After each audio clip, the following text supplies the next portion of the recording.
Hello everyone, thanks for giving me this opportunity. I would like to introduce myself. My name is Kavita. I am 20-year-old. I live in Agra. तो आज मैं आपके लिए एक new topic लेके आई हूँ, cell division. Cell division के बारे में आज हम आपको स्टडी कराएंगे। सो स्टार्ट करते हैं। एक मात्र कोशिका से संततित कोशिका के निर्माण को ही कोशिका विभाजन कहते हैं। एक मदर सेल से डॉटर सेल के बनने की क्रिया को ही कोशिका विभाजन कहा जाता है, सेल डिवीजन कहा जाता है। सो गाइस, कोशिका विभाजन 5 प्रकार के होते हैं, तो हम आपको आज सारे प्रकारों के बारे में बताएंगे। कोशिका विभाजन के प्रकार। कोशिका विभाजन 5 प्रकार से होते हैं। फर्स्ट होता है सूत्रीय विभाजन, माइटोसिस। सेकेंड है अर्धसूत्रीय विभाजन, मियोसिस। थर्ड असूत्रीय विभाजन, एमेटोसिस। 4 मुकुलन, बडिंग। और 5 स्वतंत्र कोशिका निर्माण, फ्री सेल फॉर्मेशन। तो हम फर्स्ट विभाजन को ही पढ़ेंगे, सूत्रीय विभाजन। माइटोसिस क्या है? सूत्रीय विभाजन, माइटोसिस। सूत्रीय विभाजन सभी प्रकार की कायिका कोशिकाओं में होता है। सूत्रीय विभाजन की खोज डब्ल्यू फ्लेमिंग ने सन 1882 में की थी।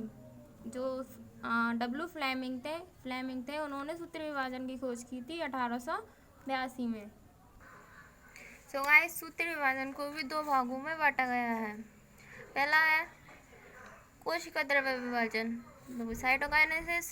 सेकेंड है केंद्रक विभाजन, मतलब कैरियोकाइनेसिस। चलिए, तो हम केंद्रक विभाजन को पहले पढ़ते हैं। केंद्रक विभाजन, कैरियोकाइनेसिस। कैरियोकाइनेसिस क्या होता है? जब केंद्रक 2 भागों में विभाजित हो जाता है, न्यूक्लियस जब 2 भागों में विभक्त हो जाता है या डिवीजन हो जाता है, उसी क्रिया को कैरियोकाइनेसिस कहा जाता है।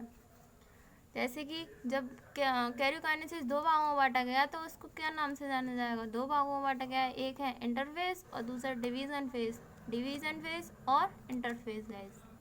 तो फर्स्ट हम इंटरफेस अवस्था पढ़ते हैं। इंटरफेस अवस्था विभाजन, यह अवस्था विभाजन प्रारंभ होने से पहले की अवस्था को इंटरफेस अवस्था कहते हैं। जैसे कि डिवीजन स्टार्ट होने से पहले की जो क्रिया होती है वही क्रिया इंटरफेस कहलाती है। सेकेंड अवस्था विभाजन प्रावस्था, डिवीजन फेज क्या है? इस अवस्था को भी 4 भागों में या 4 अवस्थाओं में बांटा गया है। यह डिवीजन फेज है, जिसको हम 4 भागों में या फिर 4 अवस्थाओं में बांट सकते हैं। सो फ्रेंड, वो 4 अवस्थाएं यही है, जैसे प्रोफेज, फर्स्ट अवस्था प्रोफेज, सेकेंड अवस्था मेटाफेज, थर्ड अवस्था एनाफेज, फोर्थ अवस्था टीलोफेज। पूर्वावस्था प्रोफेज, मध्यावस्था मेटाफेज, पक्षावस्था एनाफेज, अंत्यावस्था टीलोफेज। ये उसकी 4 अवस्थाएं हैं। सो गाइस, मैं आपको प्रोफेज अवस्था के बारे में एक्सप्लेन करके बताऊंगी। सो गाइस, प्रोफेज अवस्था यह फर्स्ट अवस्था होती है। इसमें क्या होता है? जिसमें न्यूक्लियस में जो हमारा केंद्रक होता है उसमें जो क्रोमेटिक पदार्थ भरा होता है, उसमें क्रोमेटिक जाल छोटे छोटे टुकड़ों के रूप में खुलकर गुणसूत्रों का आकार लेना शुरू कर देते हैं। ये वह अवस्था है जिसमें जो न्यूक्लियस होते हैं, क्रोमोसोम्स, वह न्यूक्लियस से निकलकर छोटे छोटे धागे के आकार में बनना स्टार्ट हो जाते हैं। और इसी अवस्था में इस समय गुणसूत्र काफ़ी लंबे पतले व धागे नुमा दिखाई देने लगते हैं। प्रत्येक गुणसूत्र 2 सूत्रों से मिलकर बने होते हैं जो एक दूसरे से लिपटे रहते हैं। दोनों गुणसूत्रों को क्रोमेटिड्स कहते हैं या कहलाते हैं। फ्रेंड्स, जो गुणसूत्र होते हैं, क्रोमोसोम्स होते हैं, वो इस तरीके से एक दूसरे से जुड़े रहते हैं। और ये जो बीच की क्रिया होती है, ये बीच में ये एक दूसरे से जॉइंट रहते हैं, ये सेंट्रोमियर द्वारा जुड़े रहते हैं। दोनों गुणसूत्र सेंट्रोमियर द्वारा ही जुड़े रहते हैं। जो बीच का भाग होता है जिसके द्वारा ये एक दूसरे से जॉइंट रहते हैं, इस तरीके से। ढंग से नहीं बनना है, पर आप फोकस करो।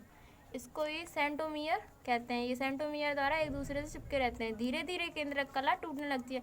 जिसमें ये केंद्रक में होते हैं, जब ये एक दूसरे से जुड़े रहते हैं और ये बाहर निकलना स्टार्ट करते थे, ध्रुवों पे जाना स्टार्ट करते थे, तो ये धीरे धीरे ये केंद्रक की जो कला होती है ये टूटने लगती है और धीरे धीरे ये लुप्त हो जाती है, समाप्त हो जाती है। इसके स्थान पर क्या बन जाते हैं? तुर्क बन जाते हैं। ओके गाइस, तुर्क बन जाते हैं। और तुर्क बनने के बाद यह क्रिया यहीं समाप्त हो जाती है, प्रोफेज अवस्था यहीं समाप्त हो। इसके बाद यह मेटाफेज अवस्था में जाना आरंभ कर देते हैं। तुर्क में आकर मेटाफेज की तरफ और जाना आकर्षण कर देते हैं। Thank you guys for everything.